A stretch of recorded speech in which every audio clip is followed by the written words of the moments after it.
Initially it kick started with a short film idea, और जब हमने वो एक छोटा सा एक आर्टिकल था इकबाल मसीह के बारे में, वो हमने पढ़ा और उसकी एक स्टोरी हमने पढ़ी और हमें लगा कि ये बहुत एक एक्साइटिंग टॉपिक है और इसके ऊपर बात होनी चाहिए।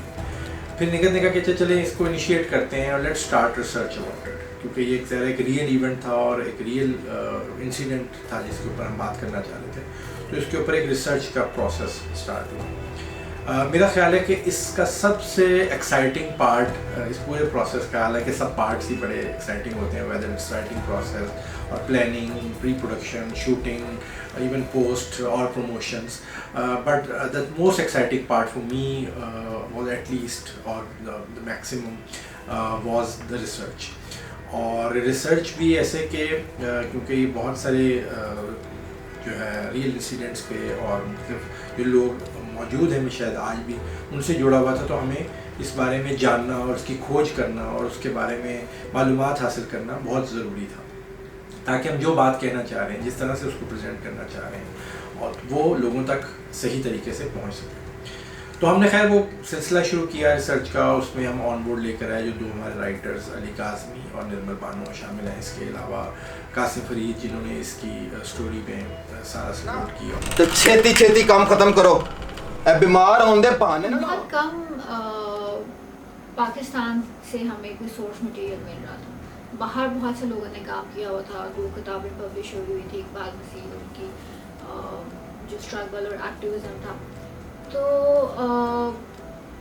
रिसर्च मतलब for me I would say that the most fun was when I went to newspaper archive and I मतलब उन सबको बीच में से कहानी निकालना और वो क्या क्या खबरें पब्लिश हो रही थी। जब उन्होंने मुझे स्क्रिप्ट पढ़ने के लिए दिया तो मुझे लगा कि भाई ये फिल्म तो और फिल्मों से मुख्तलिफ है, और क्योंकि मेरा दिल हमेशा यही चाहता है कि आप जो भी काम करें चाहे वो सराहा जाए या ना सराहा जाए लेकिन वो अलग हो।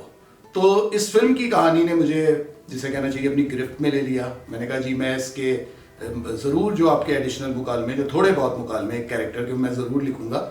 तो हालांकि बहुत थोड़ा सा काम था लेकिन मुझे बड़ी खुशी है कि एक तरह से मेरा भी हिस्सा है इस फिल्म में। कहानी का जो प्रोसेस था वो बहुत लंबा था। इसके बहुत सारे ड्राफ्ट्स बने, बहुत सारे आइडियाज़ आए कि इस कहानी को कैसे सुनाया जा सकता है, किस टूल के थ्रू सुनाया जा सकता है, कौन सा एक इंस्ट्रूमेंट हो सकता है, कौन सा एक करेक्टर हो सकता है।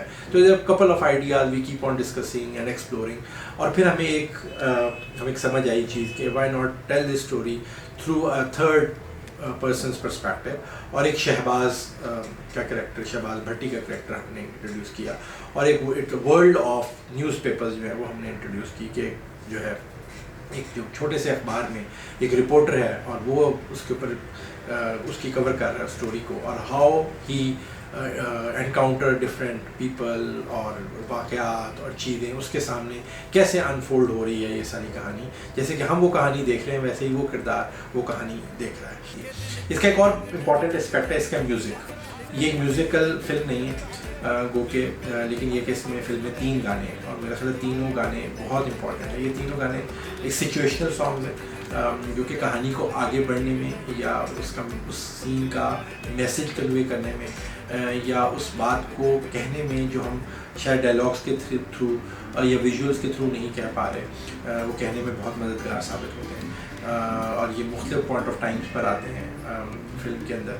फिर एक और जो मुझे लगता है बड़ी एक्साइटमेंट मेरे लिए इस फिल्म के हवाले से वो ये है कि उसमें मैंने एक गाना लिखा है, और ये गाना शुएब की फरमाइश पे लिखा है। ये एक सिचुएशनल सॉन्ग था जो उनको लगा कि मुझे लिखना चाहिए, तो मैंने लिखा और उनको पसंद आया। और सबसे ज़्यादा खुशी की बात यह कि उसको राहत फ़तेह अली खान गा रहे हैं और उसको कंपोज किया हमारे बहुत ही अच्छे दोस्त हैं जुनैब जाहिद, जो बहुत ही अच्छा काम कर रहे हैं। ये तीनों गानों का फ्लेवर बहुत डिफरेंट है। एक गाना जो है वो फोक इंस्पायर्ड है, दूसरा गाना एक रॉक, सॉफ्ट रॉक कह लें, और तीसरा जो है वो एक गज़ल स्टाइल में गाना है।